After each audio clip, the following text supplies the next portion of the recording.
So good morning, everyone, and thank you for being here. Welcome to the city, to Lisbon. Welcome to the NOVA University and to the School of Social Science and Humanities. It's really a pleasure to meet you personally, all of you. And we're going to start by a welcome session with our director, Professor Francisco Caramelo, saying some words to all of you.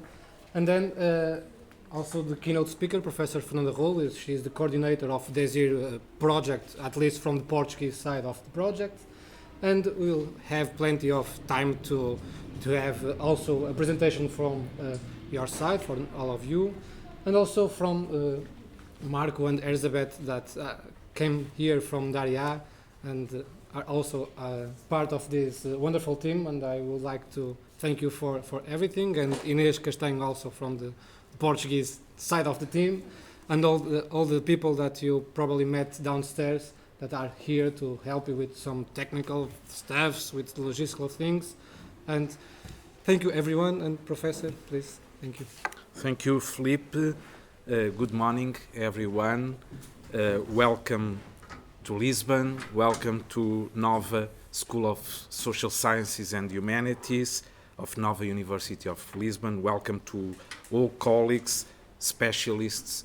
We are very glad to host this winter school of European project DESIR. A wonderful name, DESIR, desire. It's very adequate for what we want to do in this field.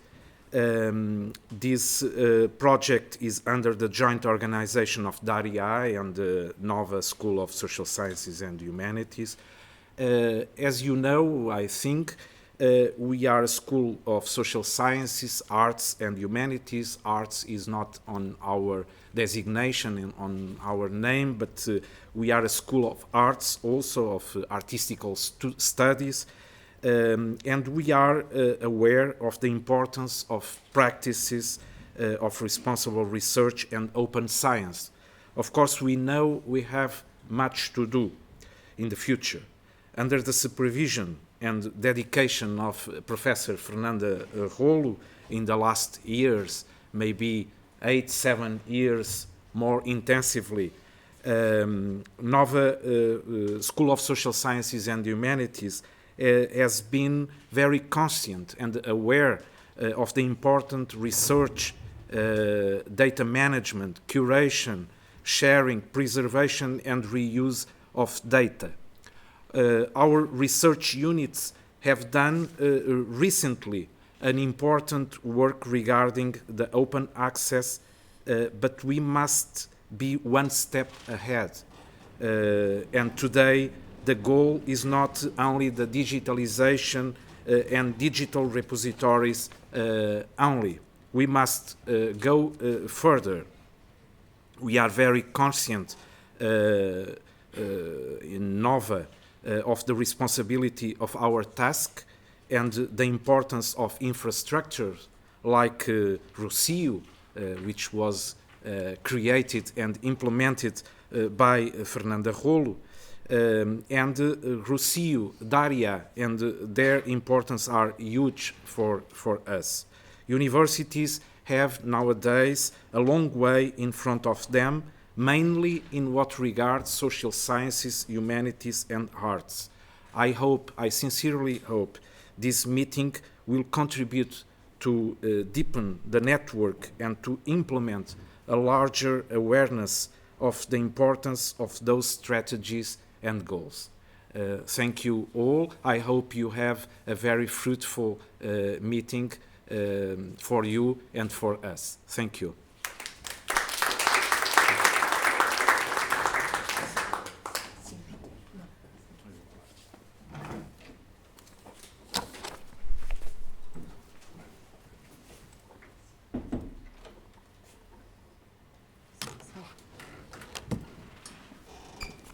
Já me está a estragar a minha apresentação. Se quiser, tem aqui um comando. Não quero, não. Nem sei só. É mais fácil. É assim. Hi, good morning. As you see, we are very fortunate because we have a dean like this, always supportive, always present. So it's fantastic for us. We can, of course, make things happen in a different way and with other kind of commitment and institutional support. So thank you very much to our Dean, Professor Francisco Caramelo. So you are a very selected public. You have been chosen among other candidates, and we think that it's also a privilege for us to receive you here. And I am and my team, and I must thank first of all the work of our team, João, but especially Felipe, Inês, and Luisa. They can really do things happen in an incredible way. So thank you very much. Bon, but so let's speak a little about DARIAH, if Felipe allows me. Just a second. Okay, thank you. Let's talk about DARIAH and these kind of challenges. I would like very much to stay in all these winter school, because I think we all of us, we have a lot to learn. So first of all, DARIAH, and the name of my talk is about caring for data to shape the future. The meaning is that one. We must take care of data, because we really will need the data to build our future. So let me start to speak about DARIAH. DARIAH, I think that you are aware of the importance of DARIAH. It's important to contribute to overcoming also the complex societal challenges that we'll have to face if we are to build a more humanistic, fairer and more sustainable world. Don't think that's strange. That's my way of thinking and being a professor also and a researcher. I think that our science and our kind of producing knowledge is a commitment, a social commitment. So don't feel uncomfortable with this kind of considerations. But what about DARIAH? I think that people, when I speak with them about DARIAH, they always ask, well, what is DARIAH anyway? What is an infrastructure and a research infrastructure? What is it for? So it's always the same kind of questions. As we explain what it is and how it can be useful to them, they then say, okay. And what can we find at DARIAH? What can we find at Rocio? And then how can we use it? What is it for us? We actually have the same kind of ignorance when we talk about open access, open science, digital heritage, even among our community. And what worries us a lot, among younger researchers also. Well, do you think that this means that infrastructure like DARIAH is really, really necessary? DARIAH is a special platform where knowledge comes together, happens, and is shared with all of us. It was with this conviction that a few years ago, as Professor Francisco Caramelo said, having contributed to the design of the Portuguese Rocio infrastructure, I was very proud to introduce it to DARIAH. Whoa, this is also the feeling that has been underpinning the DARIAH observation that we carry out through the DESIR project. However, the challenges and opportunities regarding data do not stop growing in complexity and demand in a larger universe in which we find ourselves in this revolutionary moment whose outlines, intensity, and impact escape us. In the case of the social sciences, arts, and humanities, which somehow brings us together, data literacy and awareness is very diverse and asymmetric. That's why initiatives such this one, this school, this winter school, the projects of DESIR are so relevant. The production and analysis of research data has been an essential feature of modern science, but in recent decades as a result of new methods, tools, and building on advances in computing power and digital storage, scientific research is increasingly intensive in collecting, producing, and analyzing data in almost every knowledge areas. Therefore, issues related to the management, access, and reuse of research data, in particularly those resulting from publicly funded research activities, have gained visibility and attract increased attention both within the scientific community and in the political sphere at the international level. Research data initiatives can be grouped in two closely interrelated dimensions.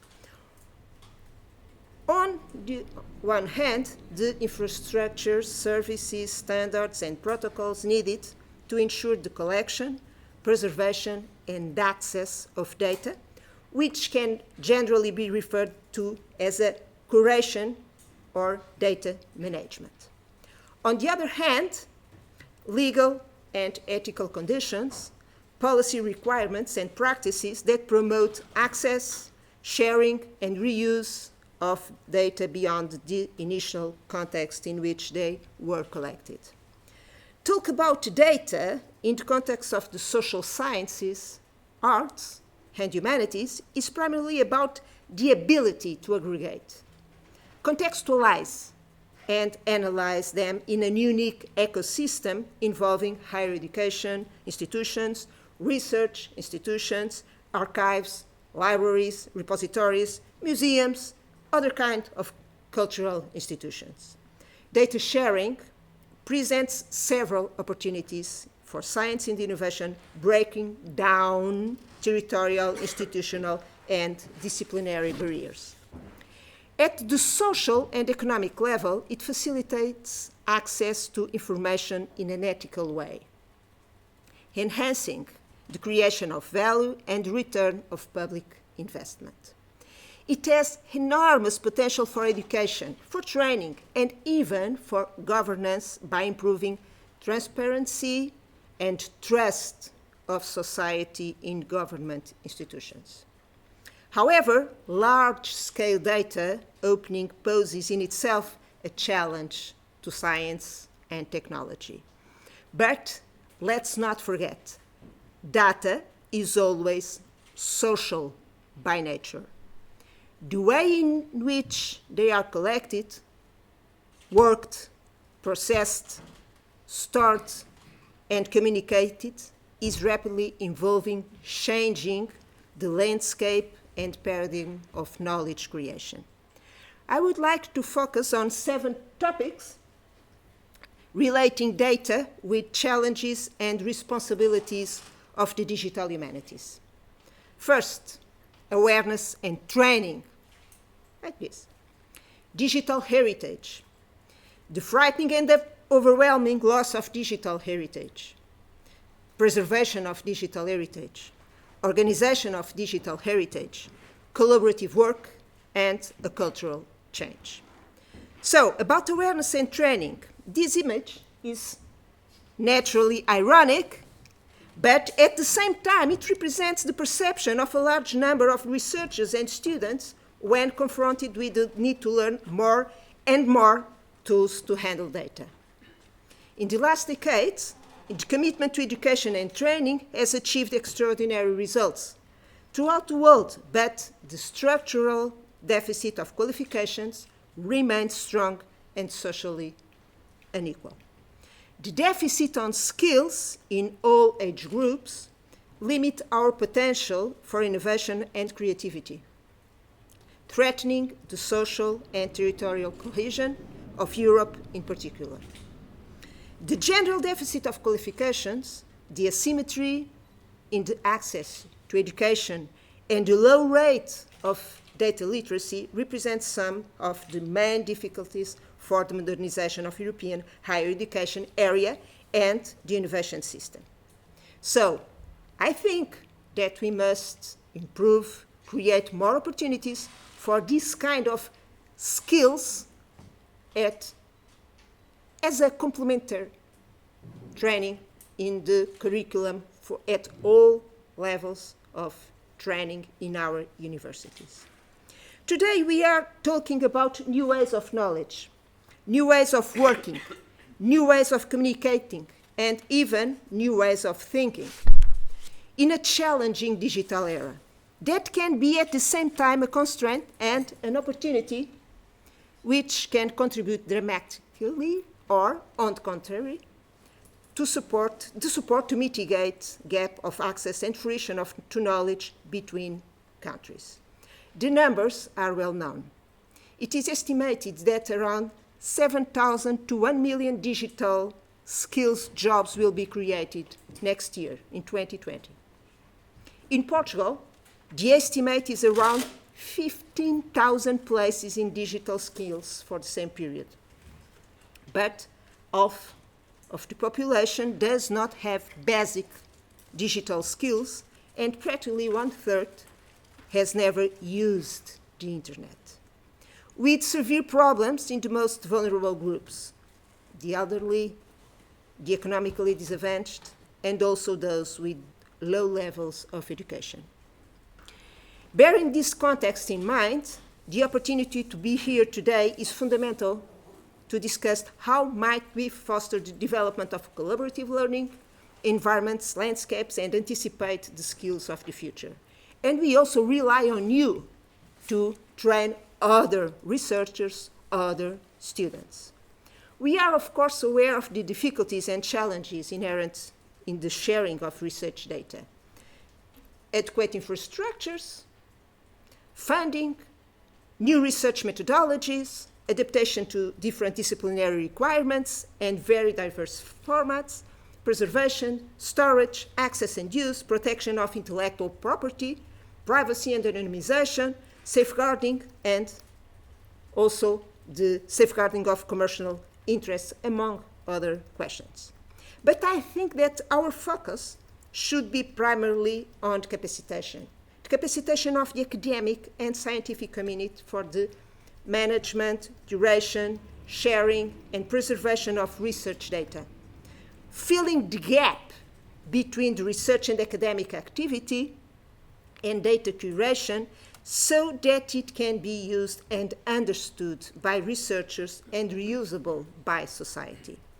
The results from the DESIR project provided some interesting evidence.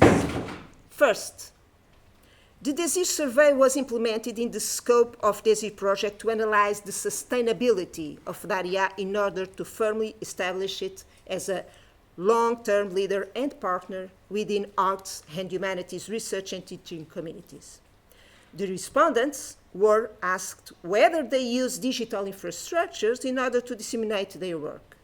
The results reveal a strong use of digital tools at the last phase of the research, the phase of dissemination. Regarding the digital tools they use to disseminate their work, the 4 given tools are widely used, particularly the digital repositories, websites, and the social networks. But when asked about their purpose using digital humanities infrastructures, the respondents mostly say it is to search papers and journals. Consulting and collating data or searching references and quotations also appear with rather high values. But for me, the critical point is this one. The percentage of users of digital humanities is lower in the early career researchers. At the tertiary level, at higher education level, although training in digital humanities, to simplify, is beginning to be part of some curricula, it is still very limited and, above all, in many cases, misunderstood by the students. At master's and PhD levels, the presence of digital humanities is still very, very modest. Generally, with greater or lesser weight, the skills in the field of data management and are scarce among its communities. But some trends are here to stay. The need for data scientists from areas such as computer science, modeling, statistics, and mathematics. The ever-increasing need to relate knowledge to the digital map, and particularly in terms of ontologies and linking data. The digital preservation and the digital understood as heritage is other trend that we must remark.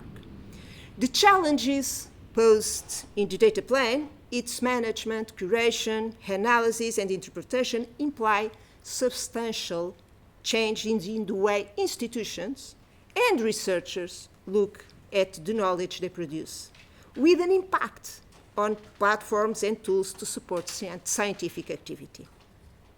We are lucky we have Rocio, so we can rely on it.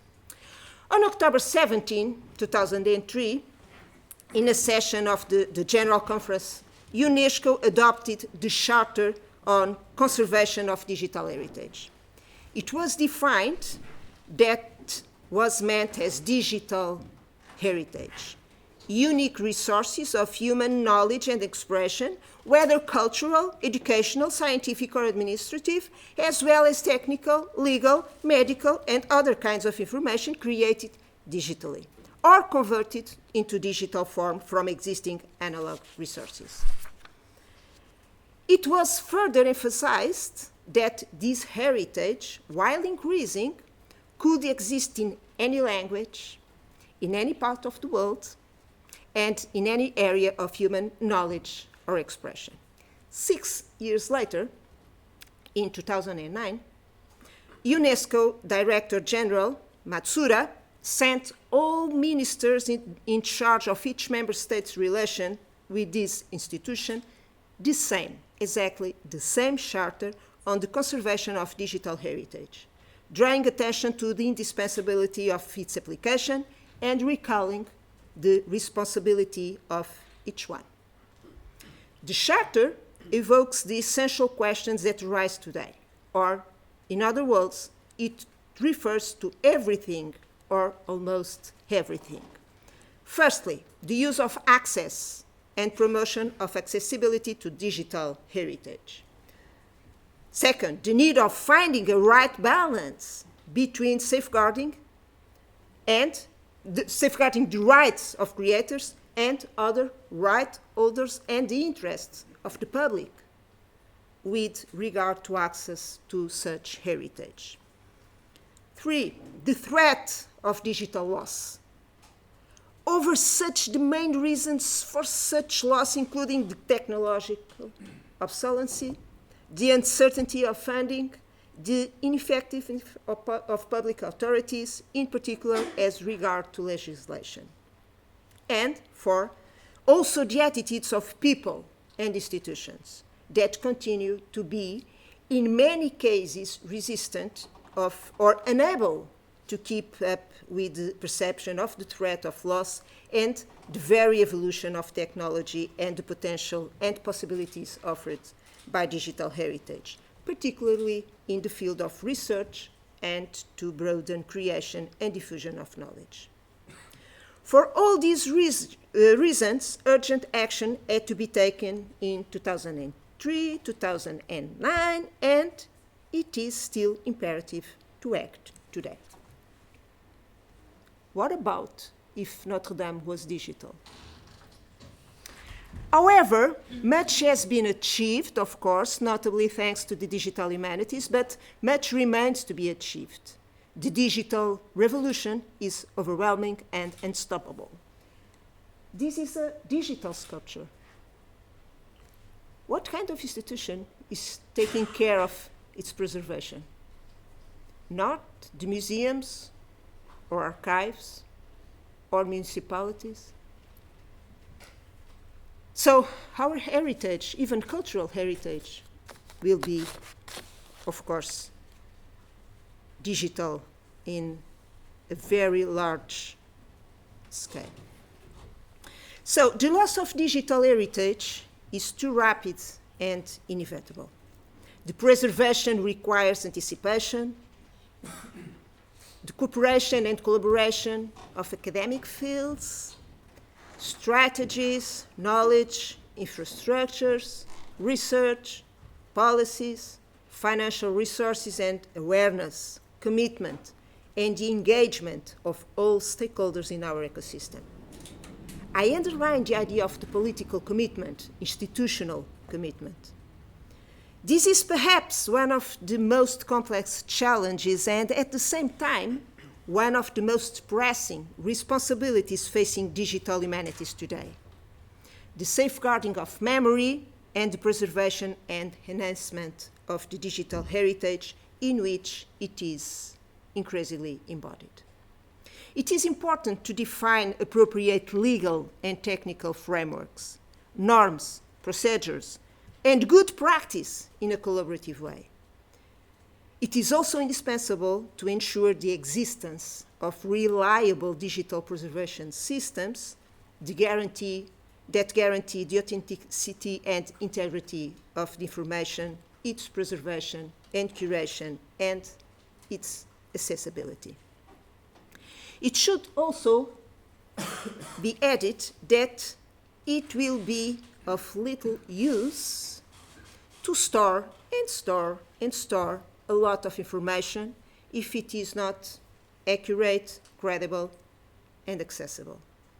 The organization of digital heritage broadens and reinforces the interest of collaborative and multidisciplinary work, emerging with increasing urgency and demand work related to semantics, ontologies, and accessibility itself. It should also be emphasized to what extent digital heritage requires renewed role for the institutions that make up this broad knowledge galaxy, such as public authorities, universities, and research performing entities, and of course, the research infrastructures. Archives, libraries will see their contents increasingly transformed and added to increasingly diverse digital media. And to this end, they must create infrastructures, foster training, not only those who work there, but their users, broaden their functions, constitute digital repositories under penalty or being replaced by other entities or losing part of the cultural heritage of the context they intend to represent. One of the interesting questions that is in present discussions, it is discussed actually, is about the future of repositories. The ways, how can they be modernized, and maybe they can transform themselves into new platforms even for scientific publication. In short, the challenge we face is too big and demanding for any entity or institution to take on successfully alone. The institutions of science, technology, and higher education, in addition to the archives and libraries they integrate, will have to operate in the same direction, fulfilling their mission to contribute scientifically and technologically, and especially in the context of cultural and intellectual reflection. It should be emphasized that this contribution is indispensable in the organization of information, and that its mission transcends, grows, and expands to everything that has to do with production of knowledge. Science and technology institutions, as well as higher education institutions, will have to assume, and several are doing so, an increasingly crucial role in accreditation, organization, and intermediation of information for their communities and society at large. As the amount of information available increases and becomes more widespread, the mission of this institution becomes more urgent and necessary. The figure is from 2016, and it shows that 90% of the world's data was created in the last 2 years.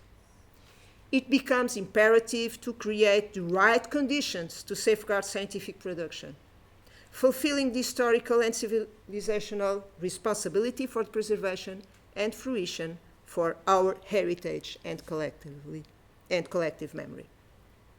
We have to be aware that this issue is much bigger than any of us can reach. We cannot, therefore, devalue it, and we have no time to waste. The digital revolution is profoundly transforming us, changing the paradigms we are used to, and all kinds of habits, learning, teaching, researching. This is a cultural change that must be to overcome if we want to ensure the preservation of the digital heritage.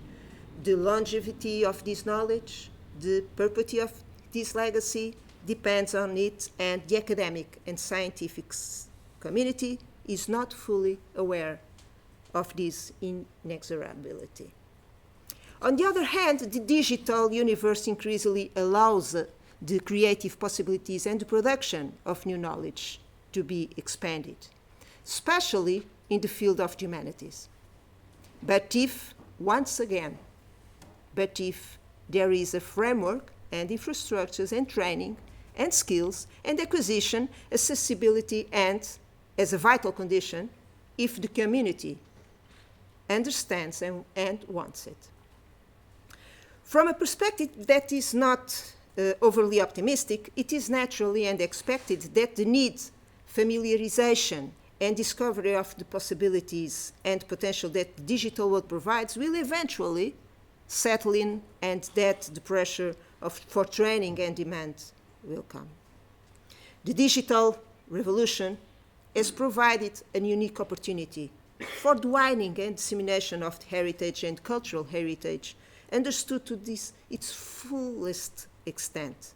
Moreover, the potential it represents for the advancement of knowledge, including new forms of learning and society's participation, and the possibilities it offers for its democratization are truly impressive and perhaps still beyond what we can foresee in the context of artificial intelligence. But to do so, access to this reality and the broad set of assumptions it requires must exist. Otherwise, instead of opportunity, it may be a factor of detachment, contributing to the worsening of inequalities of access to knowledge and its fruition, even at the level of universities. While on the one hand, digital offers opportunities that have never been seen in terms of overcoming the frontiers of creation, communication, and knowledge sharing, on the other hand, the digital realm can also be a huge gap for those who do not care or do not have the means for their preservation, access, and use.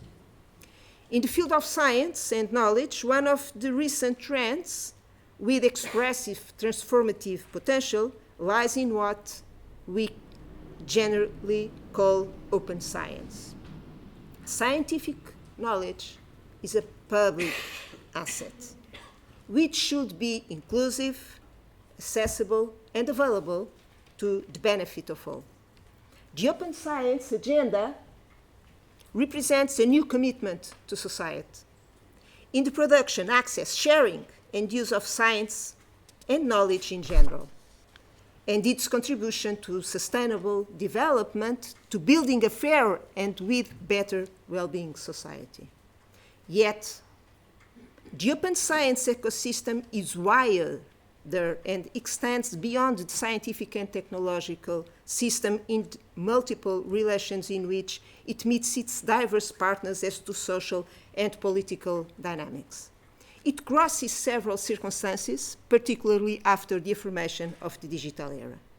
It is imperative to create the right condition to safeguard scientific production in the ways it is being produced, fulfilling the historical and civilizational responsibility for the preservation and appreciation of our heritage and collective memory.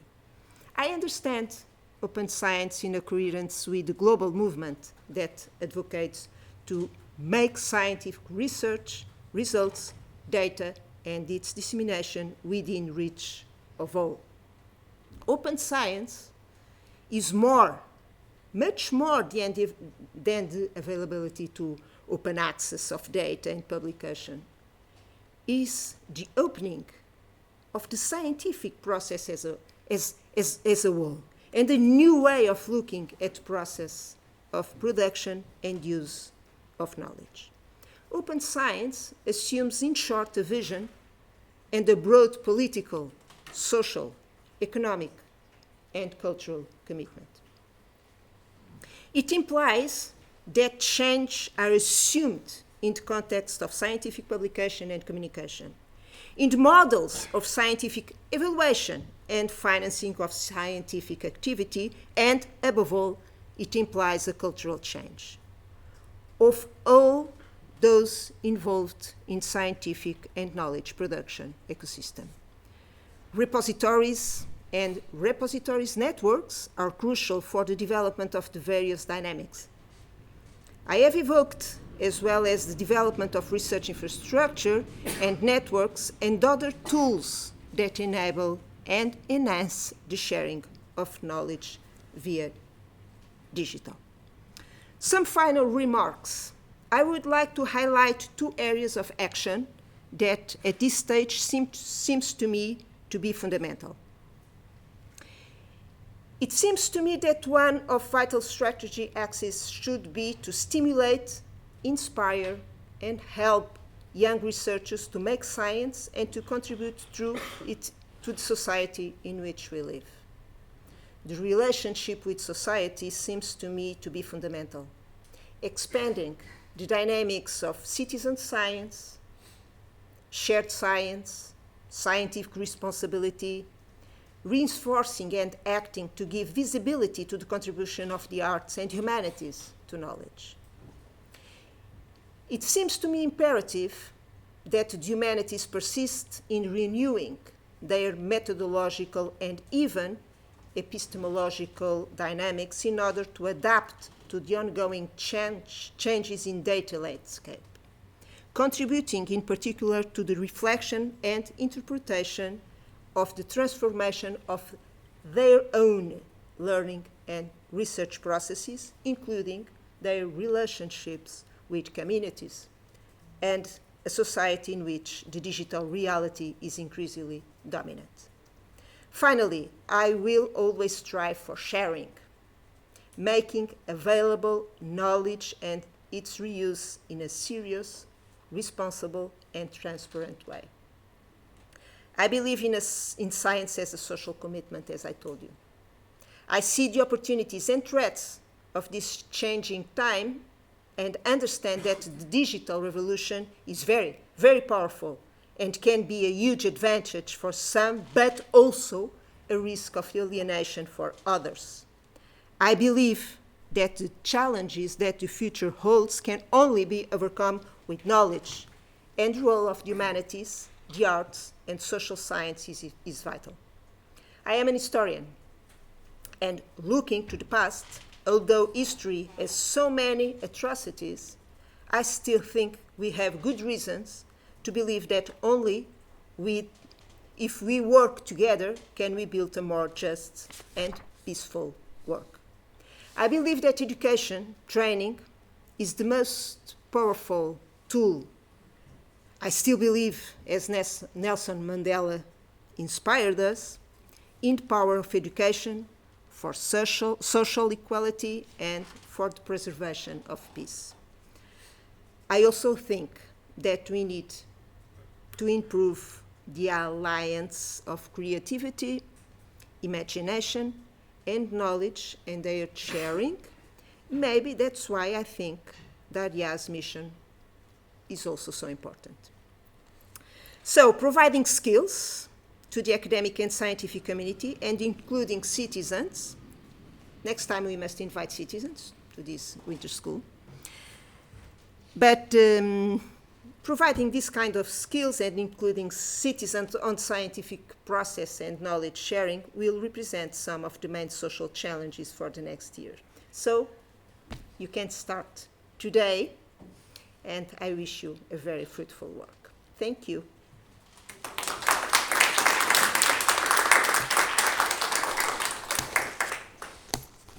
That's Philippe.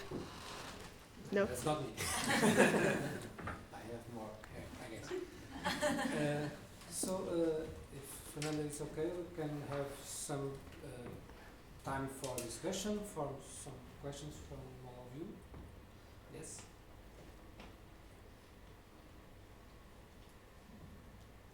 No questions. I have a question. I would like to know more about open science in Portugal, like because I live in Braga and there is.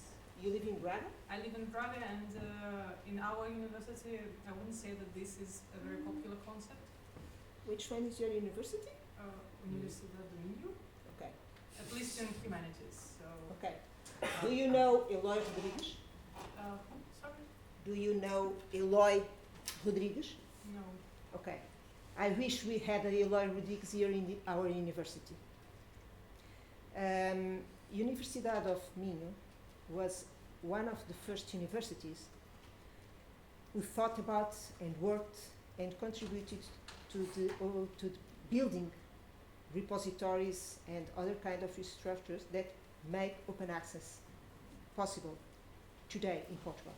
Okay, so they are very, very advanced in the, not only at technological and infrastructure level, but also with new thought and awareness of what is going all around the world. I think that Saturday, Eloy was participating in our post-graduation course here in Lisbon, and it was very, very inspiring because he's one of the important people that contribute to the European level in a lot of ways that we are thinking about the future. So, University of Minho is a reference about open access and the way of doing it in Portugal. It's a pity that the students are not aware of it.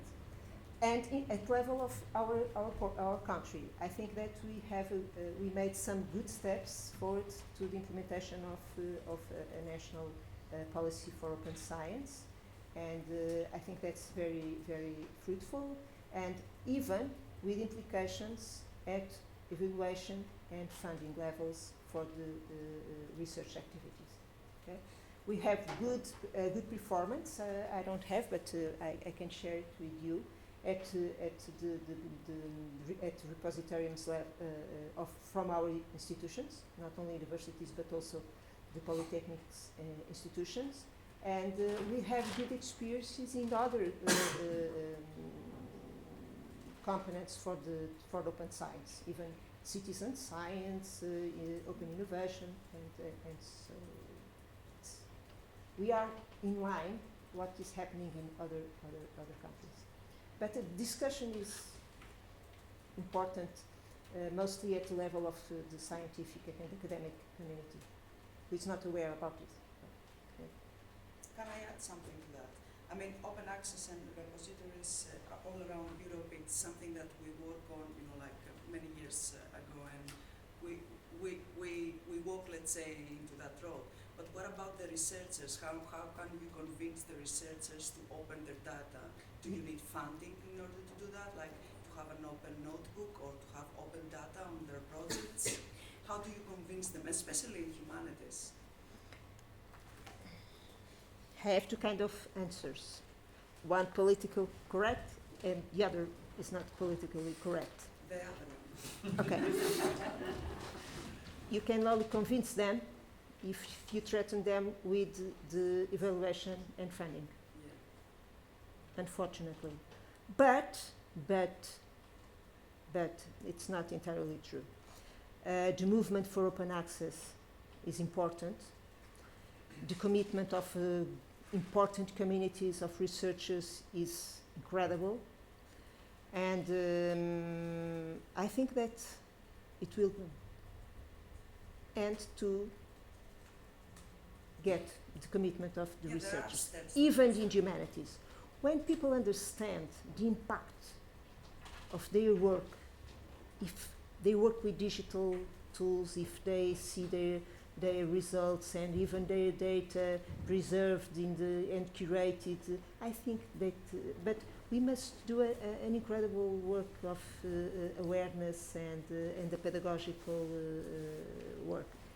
I think that one of the most important things is to consider it these kind of skills as complementary to other kind of training at scientific levels in academic way. Okay, so I think that will be the way. I think that it will happen.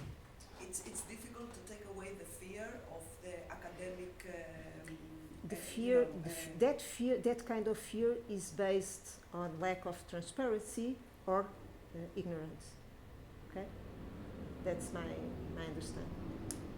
So we must work on awareness, and we must work at the higher education institutions at all levels, and try to provide training in these kind of skills. I think that is possible, but most of all, I think that will happen, and is happening. Think about Spotify. Think about how nowadays we think about things and knowledge and dissemination and sharing. So, of course, some kind of data and some kind of scientific areas, they must remain protected, and they are very sensitive, even related with health and security and medical, etc. But generally, I think that the spread of knowledge will happen, and the platforms will change a lot in the future. I think that this kind of repositories that you report. Yeah, they're going to be evolved, definitely. Yes, Yeah. but I think that they must be aware, because they are being, they must be modernized, yes.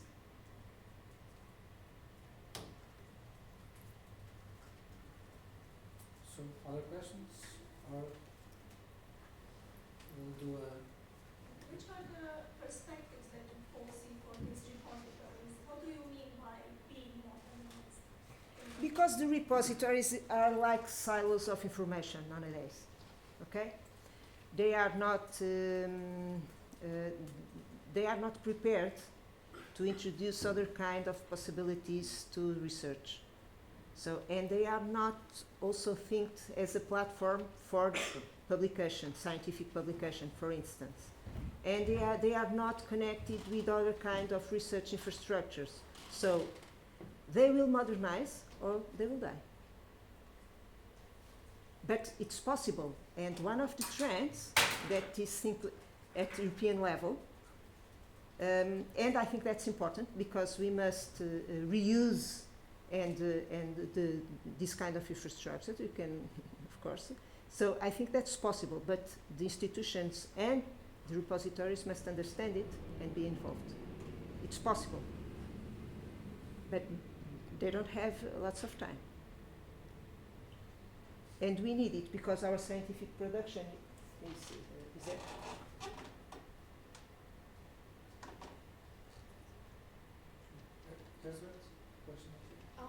Just a deliberately theoretical question. What do you think, Fernanda? If we think of the advancement of open science as building infrastructure components and creating a culture around them, which one do you find more important? Infrastructure building or culture? Culture. Culture, no doubt.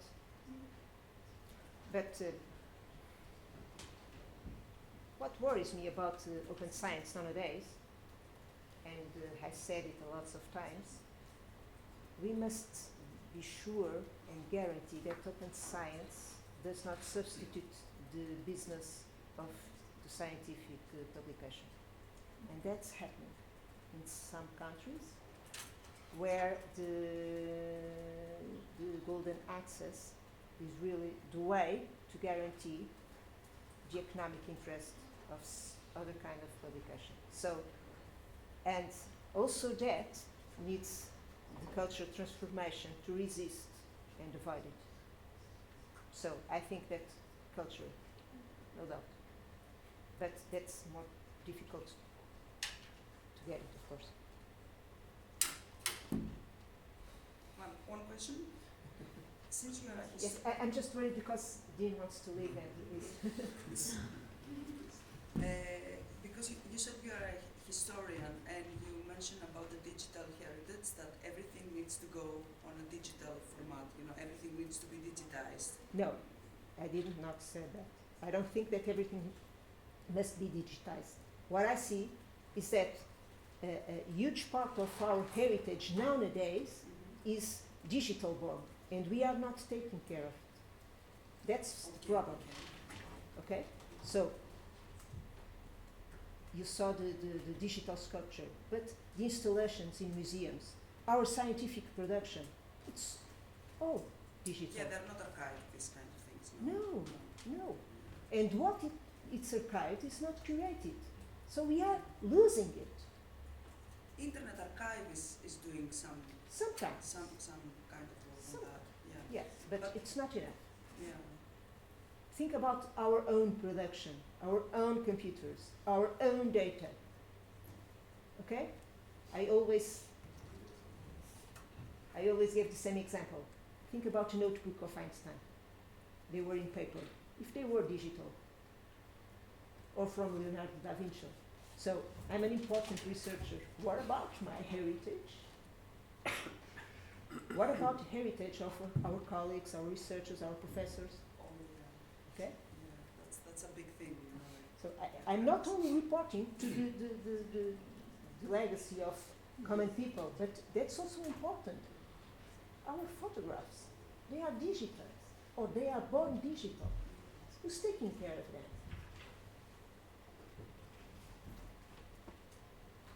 I think that it's one of my biggest concerns nowadays about caring, and because I'm an historian, some years ago I made history of the most important business company in Portugal related to communications. It started in the medieval age, but it was modernized and it's very huge since the 19th century. When I reached the 90s, I had no information. Yes, because they were the years, the 80s and 90s of the introduction of new kind of informatic, internet, etc. And the business companies tried to implement the softwares, very sophisticated and very difficult, but they were not preserved and curated. So you are losing that kind of information. If you try to find the internet page of your past scientific projects, you cannot find it.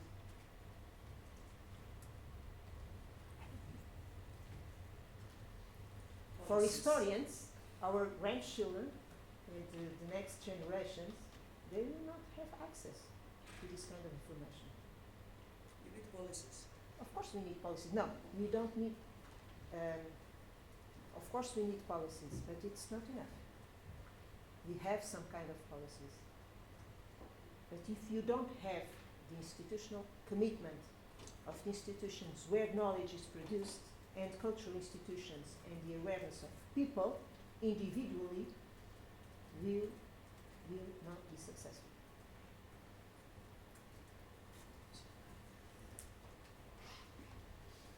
So we must reinvent our archives, our repositories, our libraries.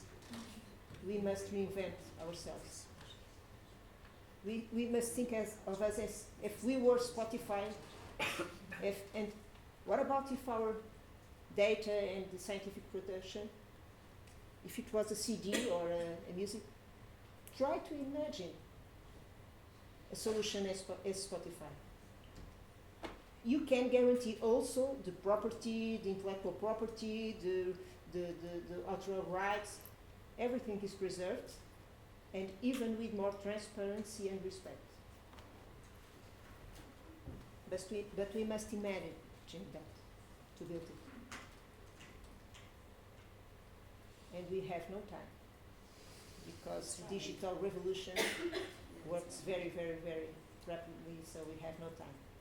We are used to other kinds of revolutions, Neolithical, industrial revolution. But they were slower. And we are not talking about the 5G. we talk about this new technology and artificial intelligence. So, No, we lose it. yeah. It's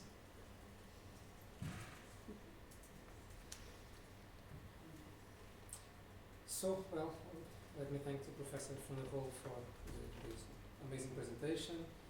Probably we're going to do 5 minutes. So sorry, and think about think about inequality.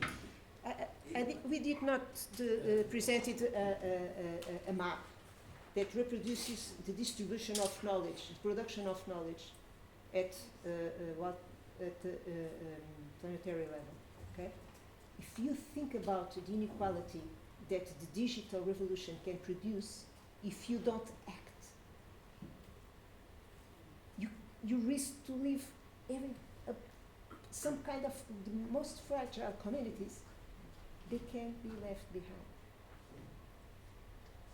because they will be the most fragile if you don't guarantee the access of them to this kind of knowledge.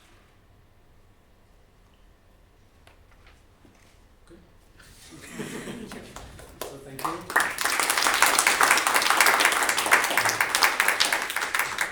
A 5 minutes break, so eat something and go to the bathroom, and then we come back and do a round of presentations here. Okay?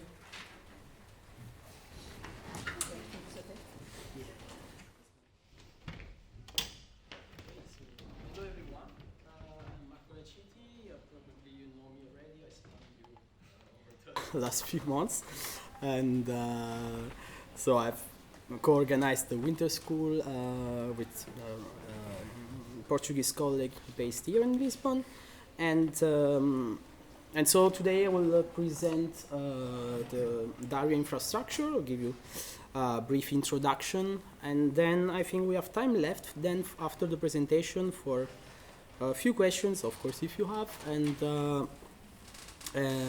then we can make a round of presentations so everyone can briefly introduce himself. And for Twitter articles, we are going to use this this hashtag. I'm not Twitter.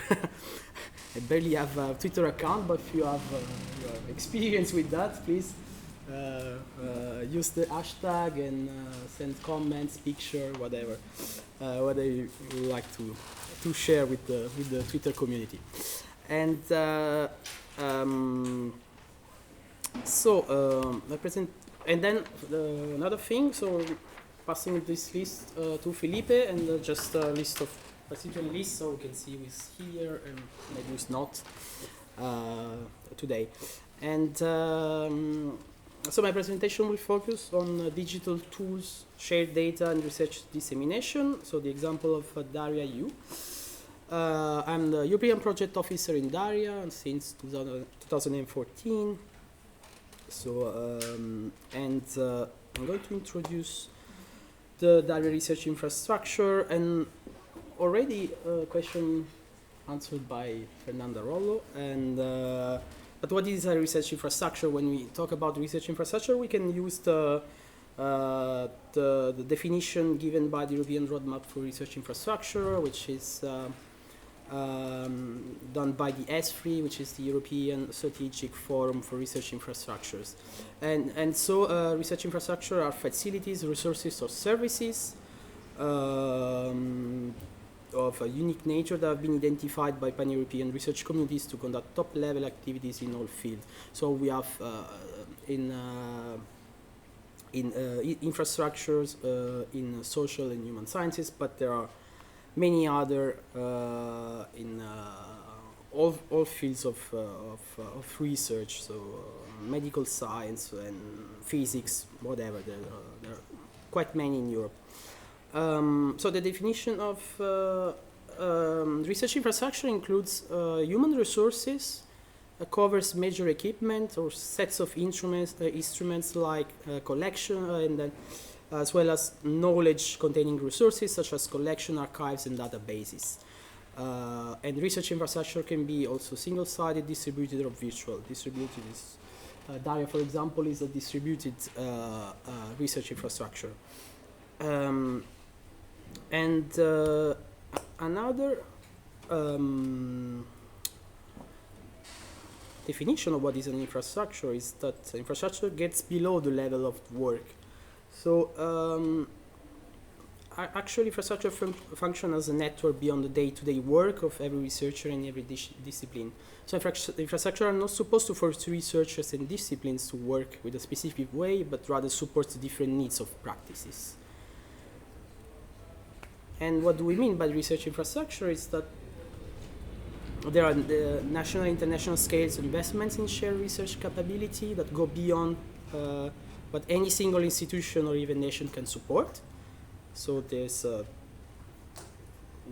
support. I mean, at the European level, we can see that, of course, and also it helps to increase scientific reach. This is one, of course, of the objective of research infrastructure. Address research questions of long duration, so that cannot be addressed in the duration of a single project. And also promote collaboration, interdisciplinarity, and interaction with industry. And why research infrastructures matter to us?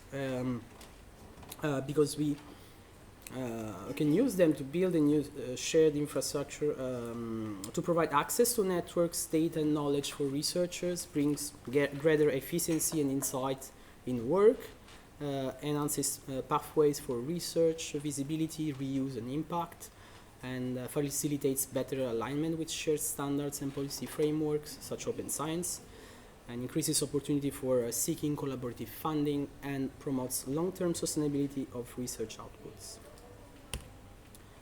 The discussion started around 2005-2006 at the European level, and there was this political will to describe scientific needs for research infrastructure for the next 10-20 years.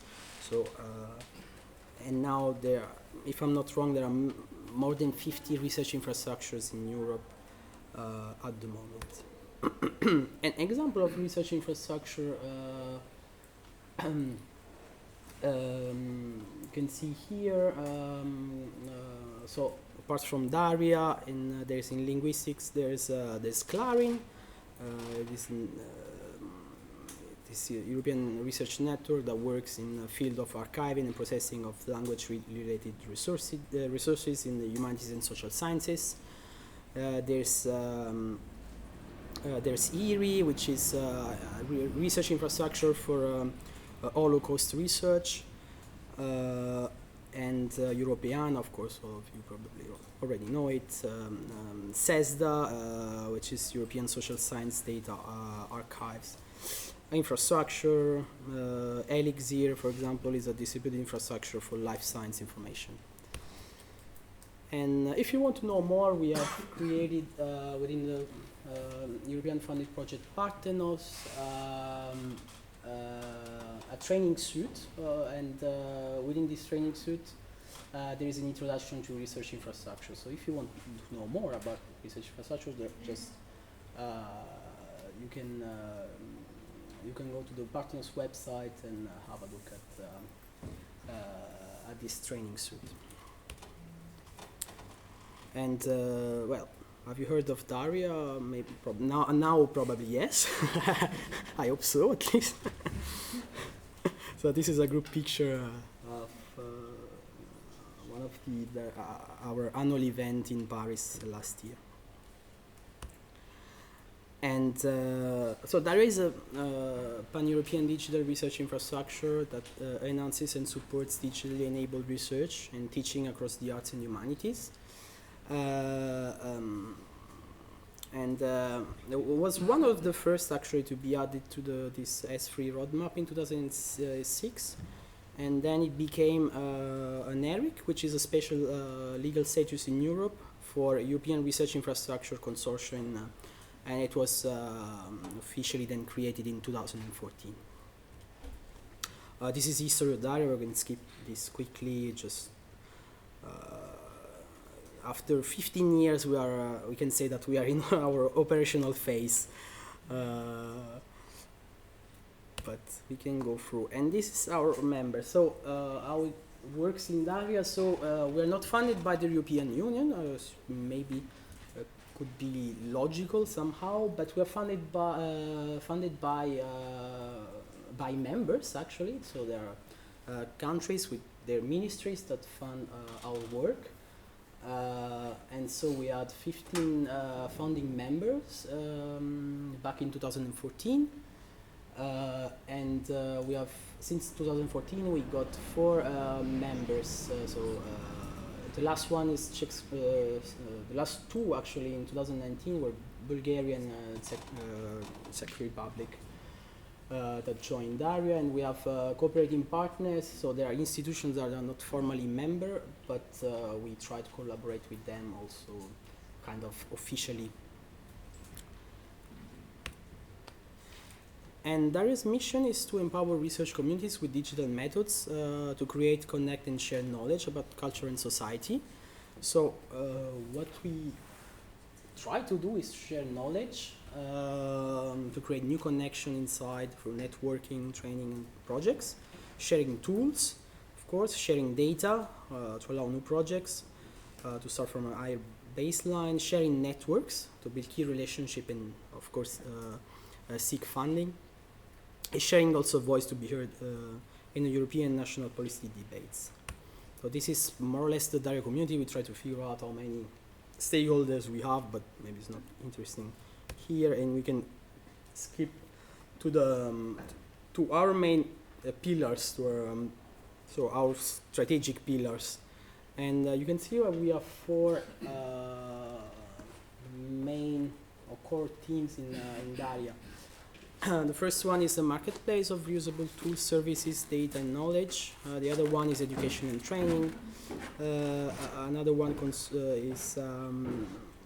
concerns transnational and transdisciplinary working groups, and another one is about policy and foresight. So we're trying to build a marketplace here, actually, to facilitate fluid exchange of tools, services, data, and knowledge. And the aim of this marketplace that will be launched in next year, don't know exactly when, but I've seen already first alpha versions of it, so I think we'll be ready in mid 2020. We'll have kind of beta version on something like that, so we'll be already online.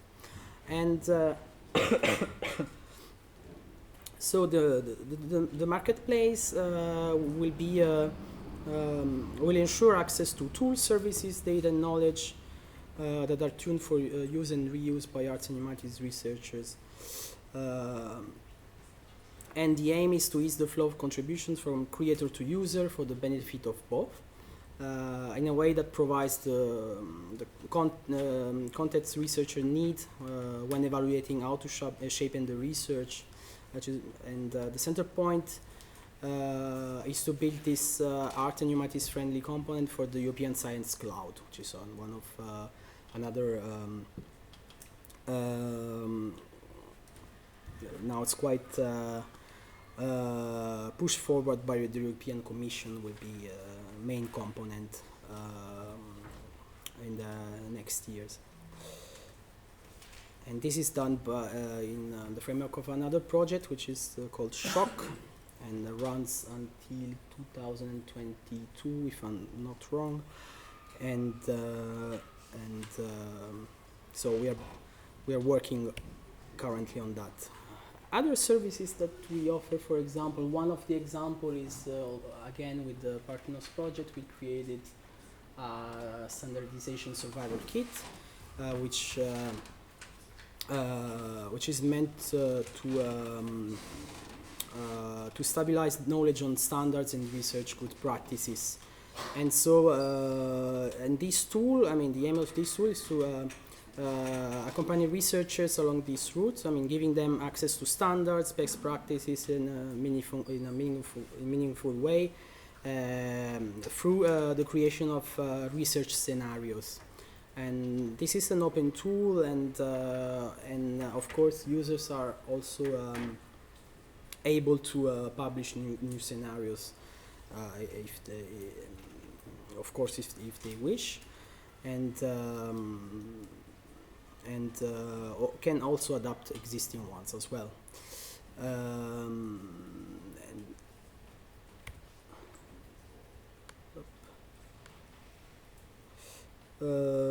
Well, this was a video, but I'm not going to play it.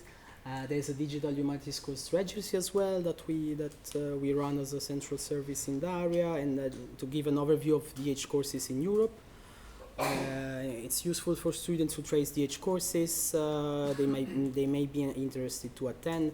Also, it's useful for lecturers for communicating their courses and finding possible collaborations between institutions and universities. No. So, and another one I would like to present is Open Methods, and which is a resource for bringing together, highlighting and community reviewing all formats of openly available digital publications, so blogs, preprints, research articles, and videos. And so on this platform you can, which is peer-reviewed, actually. So we, on a monthly basis, we give access to so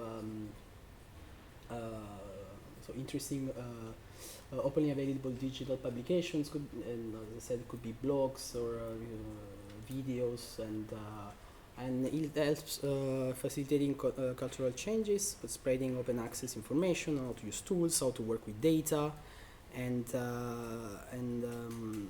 of course we have quite good editorial team behind this. It consists of around 25 editors from more than 10 countries and a total of 16 languages. So this platform is also multilingual, and so we use it for highlighting open access content about digital humanities methods and tools. And if you need information, you can ask Erzsébet, who is Yes, the editor is sitting with us. Exactly. So if you have any questions, would like to know how to collaborate with us, just please, you're welcome. And of course, one other main pillar for us is access to education and training. And we would like to aim on sharing new kinds of knowledge from broader networks in a wider variety of formats. And particularly we find that mid-career researchers will struggle to meet their needs through traditional training, and so that's why we try to organize short focus school like this one, and also infrastructure access programs providing alternative modes of training. We have different example. There'll be now there's in training education. We had a project called DARIAH Teach, which was a MOOC based, and so focused on DH courses, and as well. Now we have launched DARIAH Campus, in which you will find all material trainings produced by DARIAH. You can find in this single platform. And why training and education in DARIAH-EU? Because we think that infrastructure creates knowledge differently from universities, and provide infrastructure can provide training and skill development, but again differently, so online training, internships, and so on. And there are places where career grows as well. So I'll go quite quickly through this. I mean, for us, main values are inclusiveness on many levels, and effort, and how to avoid unproductive duplication, try to find form of collaborations, and create synergies as well. And so this is also we have in mind that there are diverse needs and practices for different career stage researchers, and so we try to create training opportunities and materials that correspond in respect of our community. And so this is something that is done by humanists for the humanists. We have also another bottom-up platform which consists of working groups and which are interdisciplinary, transnational, and are developed around emerging research themes, from artificial intelligence, music, to we have one of focusing on women writers in history. Then we have Humanities, many and much more. So we have 22 active working groups. The working groups, they have their, we don't put a lot of pressure on them. They work on, I mean, they can manage the work how they wish, and we have some really active, some dormant ones, but then depending on maybe projects or other research teams that they can again wake up, let's say. And so we have they somehow their own life, we coordinate it, but slightly.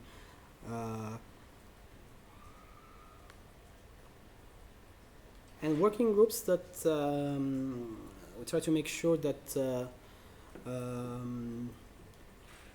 that with them we're meeting the emerging needs of research communities in and with the humanities.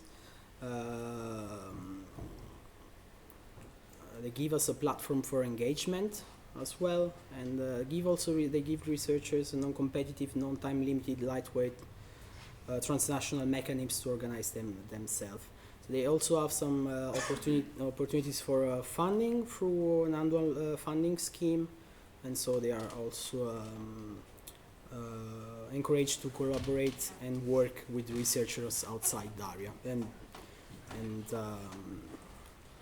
can see a list here. I don't know if you can, but these are the working groups that actually are in DARIAH. You can see some are dead, but that stopped working, and others that merged. And so we have many from text and data analytics, we have digital numismatics, one on biographical data, one of on ethics. So they're also interdisciplinary and covers a wide variety of fields. And another pillar that we have in DARIAH, of course, concerns foresight and policy. We think that, of course, the arts and humanities needs a voice in Europe. Our research policies are being discussed, and as well, we need kind of translator able to bring those nascent policies to the communities, and to allow them to prepare, consider the impact that may be coming in a short amount of time. And so, for example, we work towards defining new emerging areas where the arts and humanities will be implicated, addressing key barriers in the development of digital researches and methods. I mean, maybe an average researcher might not care about policy, but of course it will impact future work conditions that will be determined by these policy decisions. So, and the digital is a particularly pronounced place for research policy to be focused. So this is only on the right an example, position our position on Plan S. And again, a colleague Erzsébet, all the way through when we talk, of course, about open science. So we promote humanities in open science policy and open science in the humanities. So we work different. We have different approaches. We're working on building a data reuse charter. But also, I mean, we also have liaison with other projects or bodies like other infrastructures, like operas, IRMIOS, which was a funded project as well, working on open science, open air, foster, and so on. And also, we have a nice blog, the DARIAH Open, which is a place to explore pathways to the open research culture, and so there's news, resources, expert interviews, success stories, debates, and so this is an interesting platform for discussing all of this. In many cases, there's a huge implementation gap between the core values of open science and everyday research practice. On the other end, I mean, we can also easily get lost in practical aspects of open science. So our aim is, of course, to bridge this gap and so we prepared some materials, some things. There are a few things that I have with me, so I can hand you some flyers if you are interested, and of course you see the open blog, Bertono's training suit. There's also an interesting training suit on citizen science that we prepared as well. There are the open methods again. For guidelines on how to facilitate cooperation between humanities research and cultural heritage institutions, Standardization Survival Kit, and so on. And to end my presentation, we can say that DARIAH is a network of people, services, tools, and working groups that allow us to share knowledge, tools, data, collaboration, connections, and networks. And also, we try to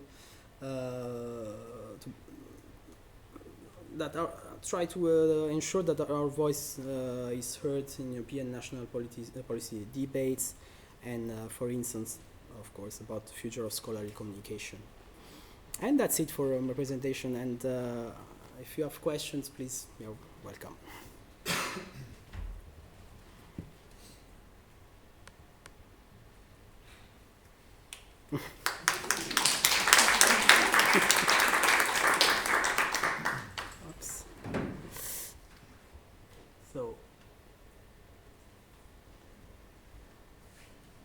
So do you have any questions about DARIAH, or how, I mean, could be involved in DARIAH apart from the things I presented to you? Please maybe share as much to do. I of course can. So many links. Yeah, of course. Yeah, absolutely. This is something. I can send it through the mailing list to you. This is absolutely fine. Michael? Yep. Can I point the audience to a couple of very practical possibilities of involvement?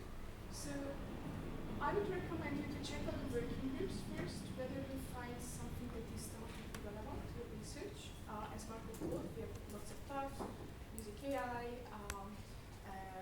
text analysis, what have you, and we are just about to kick off a working group for research data management, so stay tuned. So this is one thing. From my side, when it comes to also open science, Marco mentioned the Open Methods blog. It's not only a platform, it's also a community of digital humanists, people who are committed to the open research culture. So if you are interested, you are very welcome to join our group. If you are working in digital humanities, you can drop me a line. You can follow Open Methods on Twitter, openmethods-th. You can also feed the blog, send us content that you find could be diverse to the new public. published methods. And of course, if your workshop, if your disciplinary context, if your institution has any sorts of open advancement that has to do with humanities research, please take it as an invitation. We are very welcome to share your experiences on the second of DARIAH Open. So if you want to spread the word across whole Europe about what you do in open science, about what are the topics you want to read more, about a wonderful workshop that you did and the follow-ups that came up under the discussion, you know where to find us, okay?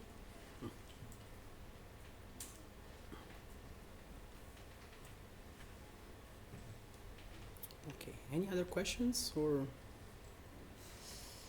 then if not, if you agree with that, we have half an hour I think before lunch is served. So what we could do could be to introduce yourself and maybe a quick introduction, maybe explain your what you do in life, and of course what are your expectations of why you are here and what are your expectations. That would be great. So this is fine. Also, and one other thing, I would like also to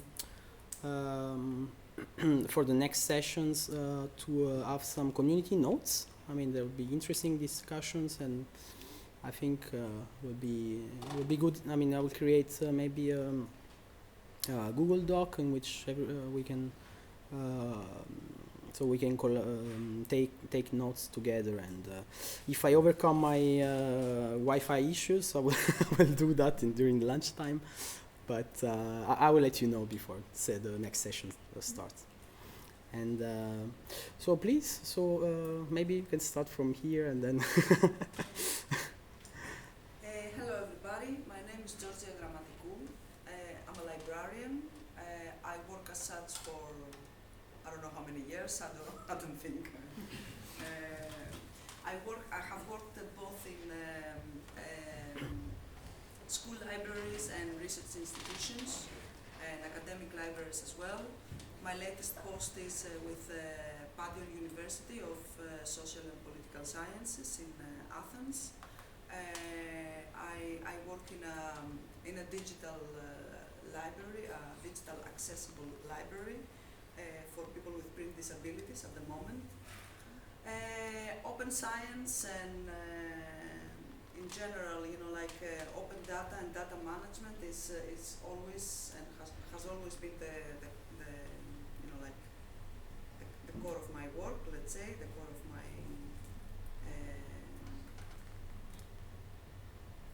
daily routine, let's say, the data management especially.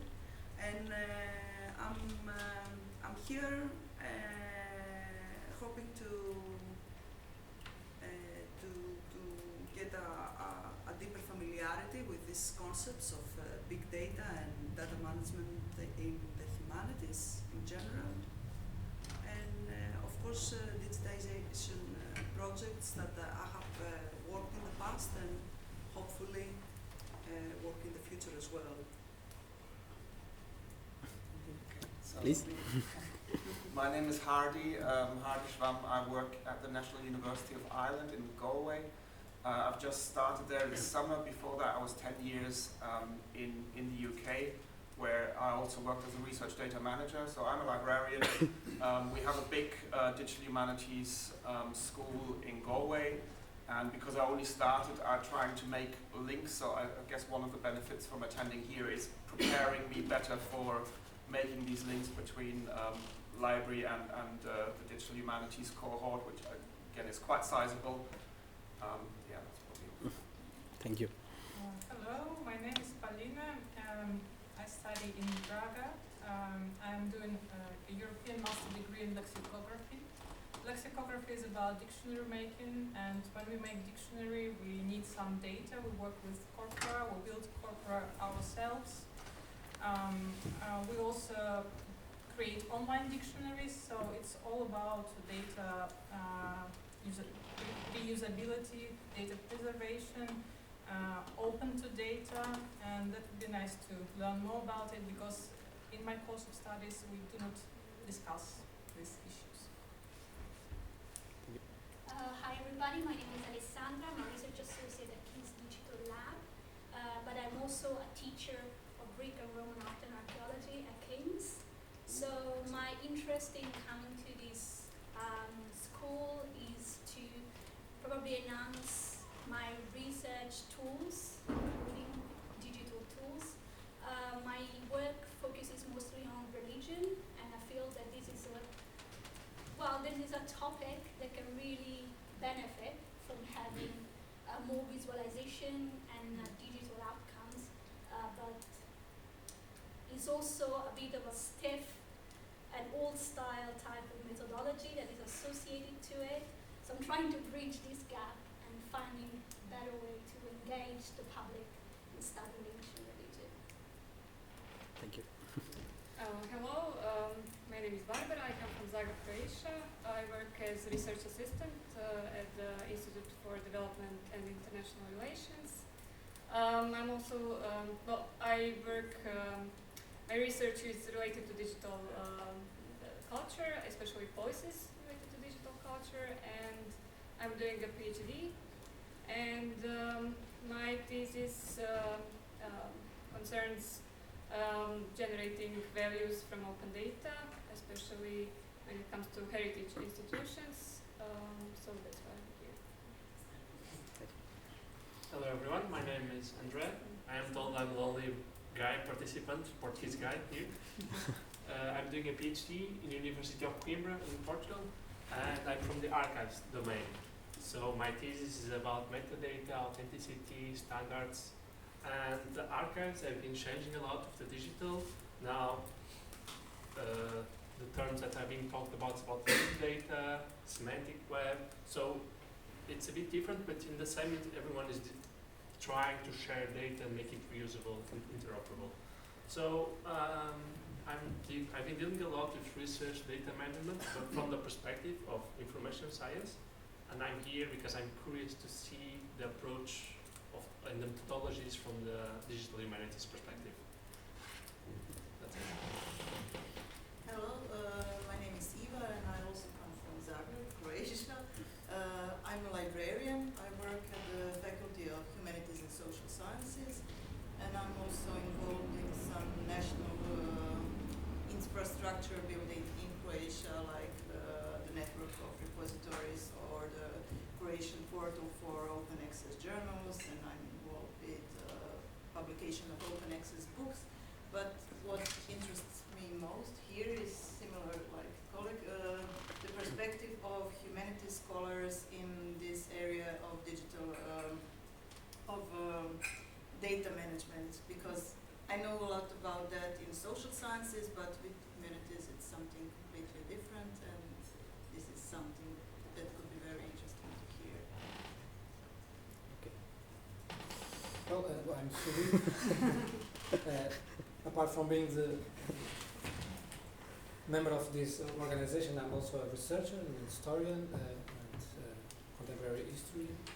And the past years I also worked with public policies regarding the open science strategies here in Portugal. And I'm also here to learn what is being developed around Europe, and I think it's important for us to have this perspective. Hello everyone, my name is Unir. I'm also part of the Portuguese team of DESIR, and but I'm also here as a PhD student in history, and I'm pretty much involved in history, but also in projects that engage with people outside of the academy, and we are trying to develop research together with the community, and trying these approaches with the other communities and how to promote knowledge outside the faculty and the academy. Hello, I'm Nina. I'm an archaeologist, and I've been working in different field projects where I created huge amounts of data from geophysical surveys. And at the same time, I was also head of the archive there, where we also had a huge collection of digital materials from different methods. And there were also a lot of infrastructure programs where we tried to create metadata standards and ontologies for the archaeological science. And this year I changed the job and I became the research data manager at Goethe University in Frankfurt, where I'm responsible for all disciplines. But in my opinion, it's still very difficult to discuss data management with humanists and social sciences as well. And I'm really interested in your experience as well. Hello, I'm Christos. I come from Greece. I'm a PhD candidate at the University of Patras, and my PhD focuses on digital public history and how much and which way new technologies and the web change the work of historian in Greece the last 20 years. I am a research fellow at the National Hellenic Research Foundation, and I work on historical projects on digital curation and all these open science projects and other.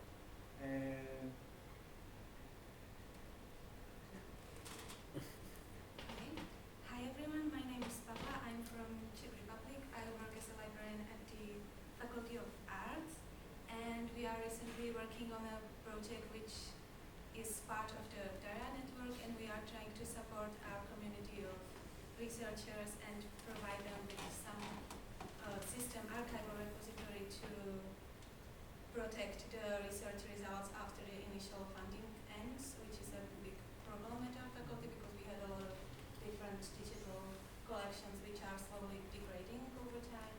So I'm interested in hearing more about some practical approaches to research data management, to curating those collections. Hi everyone, my name is Margarida. I am a PhD grant research here in Lisbon, in Plum, the linguistic center of NOVA, so yes, I'm from the house. I am a linguist, but specifically within the scopus of lexicology, terminology, and my PhD project is building a terminological resource where I am linking terminology with ontologies, and so I had to build a corpus and etc.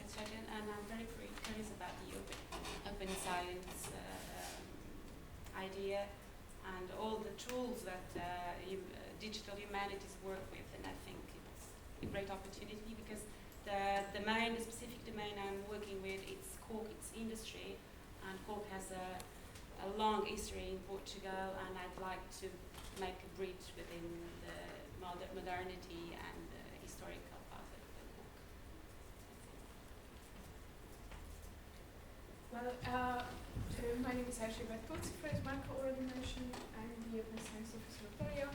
I'm a linguist by profession, which means that my first encounter with data started with some illegal photocopies of old primary books. But later on, I was engaged in corpus data, linguistic corpus data, and then my passion to open access led me to work with machine actionable metadata of scholarly publications.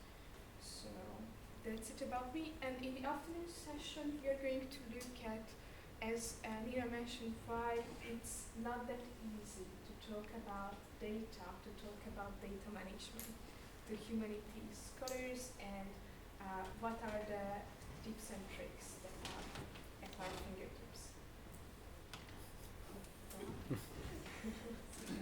I'm Elena Giglia. I come from the University of Turin. I'm not PhD, and my background is in the humanities, in Italian literature.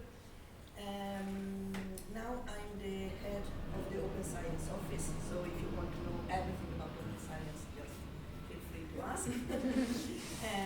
But the reason why I'm here, because I'm part of this OpenAS project, also with the two ladies besides me. And OpenAS will be a research infrastructure, another research infrastructure in the humanities and social sciences. And within OpenAS, there is also another small project which is called Co-OpenAS, which is about fair data in the social sciences and humanities. Because now you know fair is this buzzword about making data findable, accessible, interoperable, reusable in order to be within this big framework which is the EOS, the European Open Science Cloud. So that's why I'm here, just to learn, again, the perspective of the scholars. And maybe some new tools, you always have to learn. Which country coming from? From Italy, Turin. Hello, my name is Marta Błaszczyńska, and I'm an open science officer at the Digital Humanities Center. It's based at the Institute of Literary Research of the Polish Academy of Sciences. And a big chunk of my work is also involved in the OPERAS infrastructure that Elena mentioned. I'm involved in two projects, OPERAS-P and Triple.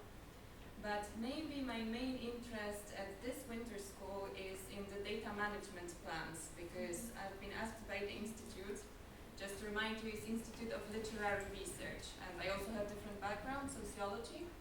I've been asked to develop template for data management plans, which I have done a template of a template, let's say, but I know that for a lot of literary scholars, what they do is not really, they don't perceive it as so data related. So I think there's a lot of work to be done. The text can be seen as data, different scans, digital work, ways of preservation of notes even. So I'm very interested in that. My name is Angela. I'm from the Digital Humanities Lab here. I think we're still growing. We are linked to the Institute of Contemporary History. We focus in skill building and supporting researchers, as well as leading and collaborating research projects. I asked them if I could attend these events, and they said yes, so I am here and looking forward to sharing experiences. Hi, I'm Kaiser. I work as research assistant in Göttingen University Library, but I'm also doing a PhD in literature, in criticism. Yeah, I have the impression that in literature, well, the researchers are not really aware of fair data and open access, so I want to learn more about how to use tools and how to work on data. Yeah, hello everybody. My name is Patrick. I'm from the Data Center for the Humanities at the University of Cologne. We are a central institution that is responsible for the research data management at the Faculty of Arts and Humanities.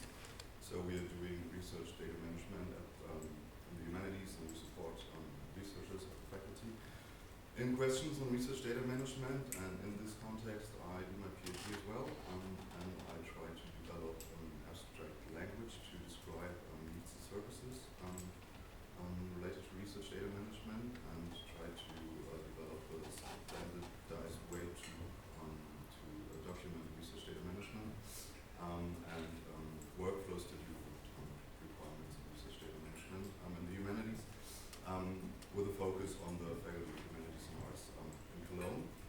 And yeah, I'm looking forward to have this European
So the question for me is how to invite the people who really didn't want to use the digital tools to how to convince them to do this, because otherwise they will be just neglected and do not exist in this digital digital world. So I'm a historian and sociologist and a member of the historical geography DARIAH group also. Okay, my name is Tomasz Panecki and I'm a historian and geographer. I work at the University of Warsaw, and in my work I deal with historical geography, especially with data coming from different kinds of sources, so written sources like tax registers, censuses, gazetteers and maps.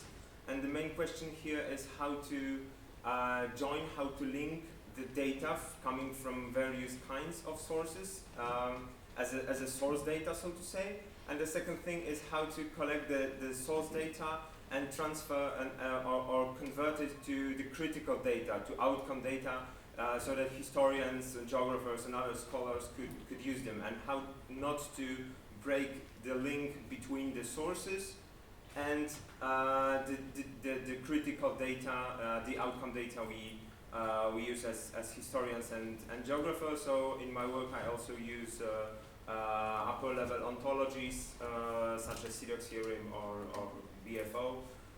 So this ontological approach is also interesting to me. Thank you. So, yeah, please. Hello, I'm Alexandra Kostov. I come from Romania.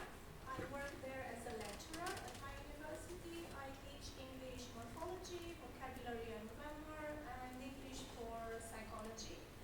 And currently I'm working with students of mine to build an online glossary of specific terminology, as especially students in first year struggle with terminology. They have a lot of bibliography in English. I'm working with two of my students and the programmer, and the reason why I'm here is to find out practices, digital tools that come in handy, and yes, also to meet new people and network and find help in that. Okay, hi everyone. My name is Cecilia Magalhães.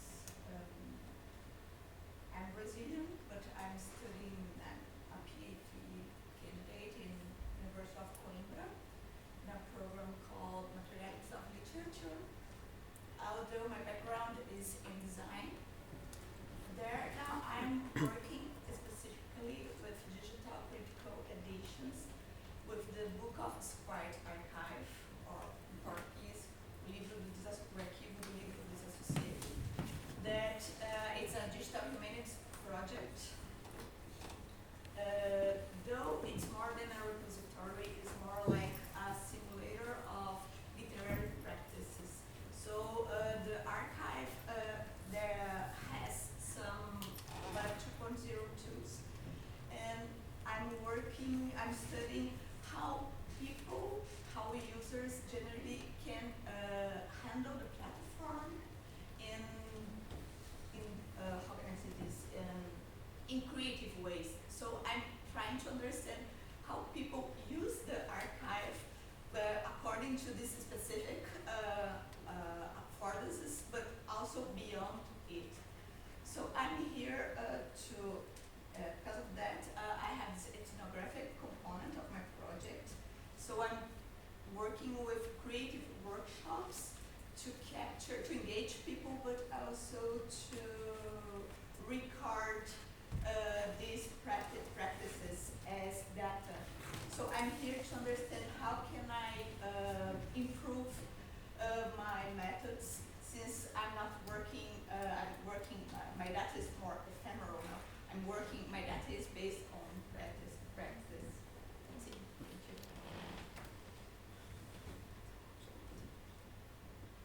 My name is Zara Jorge. I'm a sociologist. I teach in NOVA University, and I'm also a researcher. For the last 2 years, I was part of participated researcher in the DESIR team. And our goal, the Portuguese team, has a work package that aims to build recommendations for DARIAH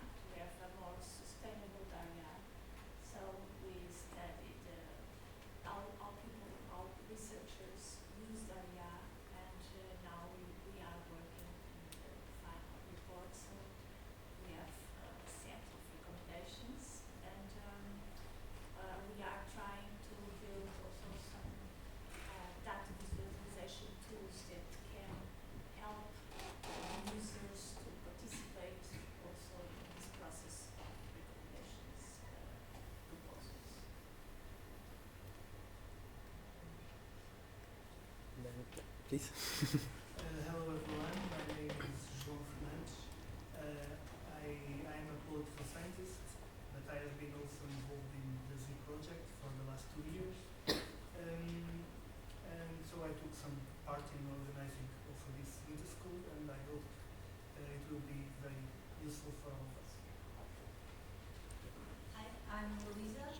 I work together with Philip and Inês, and I'm also a PhD candidate in history here at NOVA University. And I have an interest in this winter school both in my research and as a team working together with Philip and Inês. My PhD is related to community archives, so I'm looking at great grassroots work being done by the communities in Portugal, but of course in the broader international sense. So I'm very interested in how these communities can gather this data and preserve it and curate it, and how we can use it as in the academia, and also making this knowledge available for everyone in society. So I'm eager to learn. Okay, thank you all. And so, many expectations. We'll do our best, of course, and we have people to answer all of your questions. And I think it's perfectly time for lunch. So we'll be served right downstairs. Okay. So and we'll be back at 1:30 for the session conducted by Elizabeth on what is humanities data. So. Yes,